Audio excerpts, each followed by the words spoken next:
Arrependimento. Leonard Ravenhill.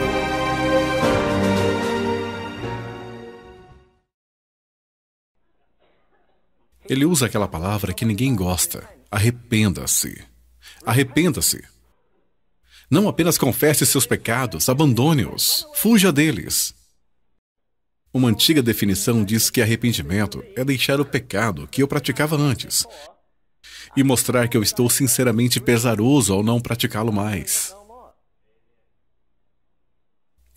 Se um homem nasceu de novo, genuinamente, todas as coisas velhas já se passaram, todas as coisas velhas se passaram, eis que tudo se fez novo.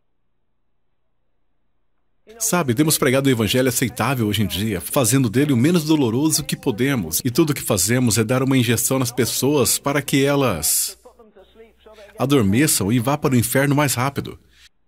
Nós precisamos de uma pregação infernal sobre arrependimento.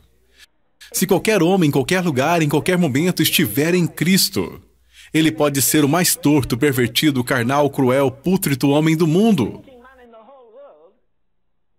Mas se o milagre da regeneração vem a ele, ele recebe um novo coração, uma nova mente, um novo espírito, uma nova aparência interna, uma nova aparência externa, tudo novo. Nós esquecemos a maravilhosa majestade do novo nascimento. As pessoas apenas acenam com a cabeça, fazem a oração do pecador e vão direto para o inferno, passando pelo corredor entre os bancos depois que inclinam suas cabeças sob o ombro do pastor. Sabe, eu duvido que 5% dos cristãos professos da América nasceram de novo. Assim como na Inglaterra. Eu fico espantado, aturdido, confuso, perplexo quando as pessoas me dizem que na América temos 75 milhões de pessoas cheias do Espírito Santo, enquanto somos a nação mais podre da terra. Por favor, assim como Deus é minha testemunha, eu acredito que milhares de pessoas comungaram neste domingo, e isto não significa quase nada para elas. Eles não pensam sobre o sangue de Cristo, eles não pensam sobre ele ter afastado a ira de Deus, eles não pensam que ele os resgatou da eternidade do inferno, pois se pensassem, ou eles iriam chorar de alegria ou chorar de tristeza, mas eles não choram por nada. Lembra-se quando a Escritura diz, Jerusalém, Jerusalém, que matas os profetas? Por que nós não trocamos isso e colocamos América, América? Por que matas os profetas? 3.000 estações de rádio na América atualmente transmitem alguma coisa do Evangelho. Meu país, a Inglaterra, que deu ao mundo a Bíblia, que deu ao mundo o metodismo, que deu ao mundo o Exército da Salvação, os 2 maiores avivamentos depois do Pentecostes, está agora tão morta quanto o Dronte.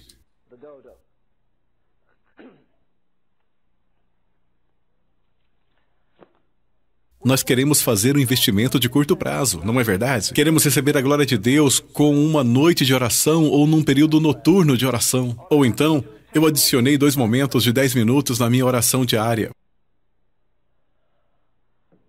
Você já se perguntou por que o escritor de Hebreus diz, ainda não resististes até o sangue, combatendo contra o pecado? Cada gota de sangue de Abel até Zacarias, quando fizeram aquela lista toda no templo, até a última pessoa que é entesourada por Deus e listada por Deus. E todos que foram martirizados na Rússia, até hoje, cada gota de sangue foi registrada nos céus, seja na China ou em qualquer outro lugar. Eu vou falar de nossa própria história. Alguns dos homens mais extraordinários, alguns dos maiores pregadores desde Pentecostes que percorreram essas ruas a cavalo. Um dos maiores homens, o único homem que percorreu mais que o Sr. Wesley, pois Wesley percorreu 386 mil quilômetros a cavalo. O bispo Asbury percorreu 3.800.000 quilômetros, se não me engano. Excedeu Wesley de qualquer forma. Nós tivemos uma tropa de grandes homens. E quanto a Jonathan Edwards? O homem que disse, grave a eternidade em meus olhos, não prosperidade. Que Deus nos ajude. Eu tenho pena daqueles pobres homens lá de Dallas, no trono do julgamento, que estão enganando as pessoas, levando-as a buscar bem-estar e riquezas. Quando a igreja é pobre, ela é mais rica em Deus. Os abençoados apóstolos disse: eu não tenho nada, eu não tenho casa, não tenho proteção, não tenho confortos, não tenho direitos, eu não tenho nada, mas eu possuo todas as coisas. E não dizia isso como retórica ou falando docemente. Ele demonstrou que possuía todas as coisas. Ele teve poder sobre os demônios, ele teve poder sobre os mortos, ele teve poder sobre a adversidade. Ele podia regozijar na prosperidade e na adversidade, em tempo e fora de tempo. Açoitaram-no 195 vezes e ele canta aleluia. Prendem-no em uma prisão suja em Roma e ele escreve 4 de suas maiores epístolas: Filipenses, Colossenses e Efésios. Sabe, cada vez que eu vejo na TV uma mulher velhaca que fez uma fortuna apenas dizendo 4 palavras: onde está o bife? O que isso tem a ver com você, irmão Ravenhill? Escute, se eu tivesse uma igreja hoje, eu teria sobre o meu púlpito escrito essas letras maiúsculas: onde está a angústia? Deixe as pessoas irem para o inferno. Para que nos preocupar? Nós temos um lindo domingo vindo aí. Nós temos tudo planejado. Nós esquematizamos os hinos. Nós sabemos quando o coral se levantará e quando se sentará e quando o Sr. Johnny se levantará e se sentará. Quando ele estará cantando ou qualquer outra coisa, então nós daremos ao pastor um pouco mais de tempo dessa vez. Ele terá 21 minutos ao invés de 20. Eu poderia andar de joelhos até a plataforma alguns domingos. Espero que chorando. O maior trabalho do mundo não é dirigir a Casa Branca, mas sim a casa de Deus.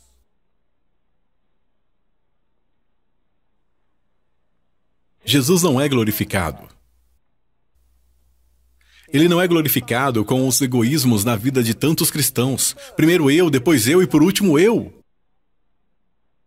Ele tem prioridade em tudo, na minha vida, na minha alimentação, no meu sono. Na minha vida social, eu deixarei as pessoas de lado para passar tempo com ele?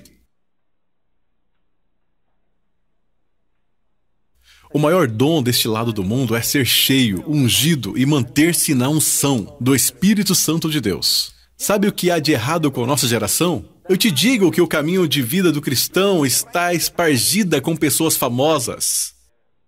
Eu me lembro quando estava pregando na Austrália, o pastor na plataforma falou por trás de sua mão: está vendo aquele homem ali à direita, aquele homem grande e careca? Sim, você sabia que há 15 anos atrás ele foi o maior homem da Austrália?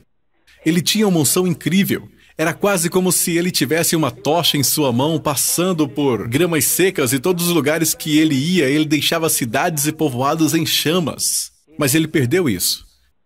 Ele se envolveu com dinheiro e com algo mais. Eu acredito que o único homem nesta terra que dá ao demônio alguma irritação é um homem cheio do Espírito Santo. Eu vi Deus fazer todo tipo de milagres. Pessoas saltando da cadeira de rodas, cegos recebendo a visão enquanto orávamos, aleijados. Mas estou fora disso agora. Você pode pensar que eu careço de compaixão. Bem, você tem o direito de pensar assim. Há algo maior do que isso. O maior milagre que Deus pode fazer é pegar uma pessoa não santa, de um mundo não santo, fazer com que essa pessoa não santa se torne santa, colocá-la de volta em um mundo não santo e mantê-la santa, em meio a corruptos, perversos e uma geração pervertida. Eu passei um pouco de tempo ontem com David Wilkerson e ele disse: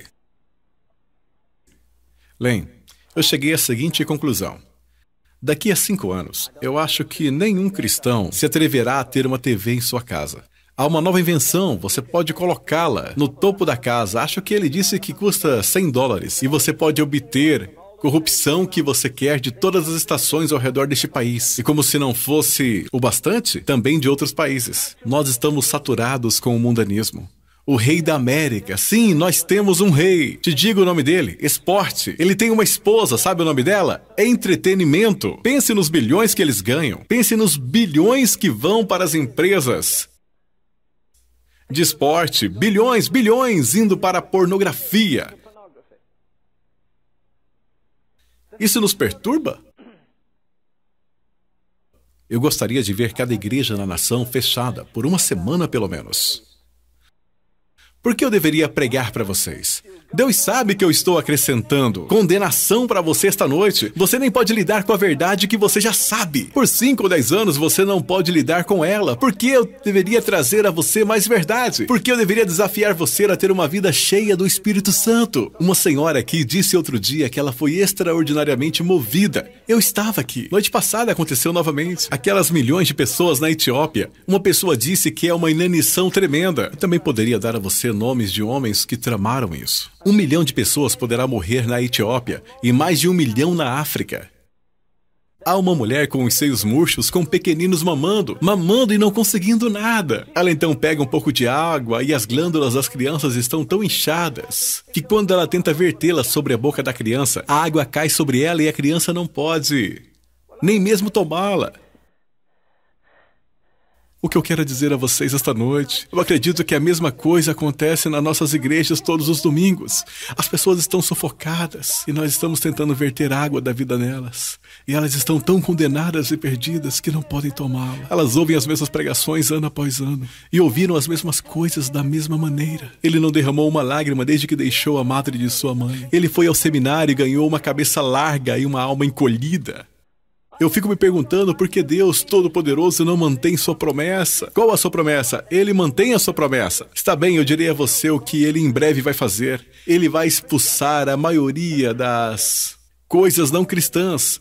Aquela cristandade organizada, religiosa, voltada às finanças, que não tem poder para transformar. Por que nós enviamos pessoas para outros países? Nós não podemos nem mesmo salvar o nosso próprio país. Um rapaz na TV diz: dê-me mais dinheiro, minha mensagem tem que entrar no Japão. Por quê? Porque eles estão perdidos? Eles estão? Sabe quantas mortes, quantos assassinatos os japoneses têm em um ano? 20! Nós temos a mesma quantidade em um dia no estado de Nova York. O que você acha? Eles vão virar as costas e dizer: coloquem o seu próprio país em ordem.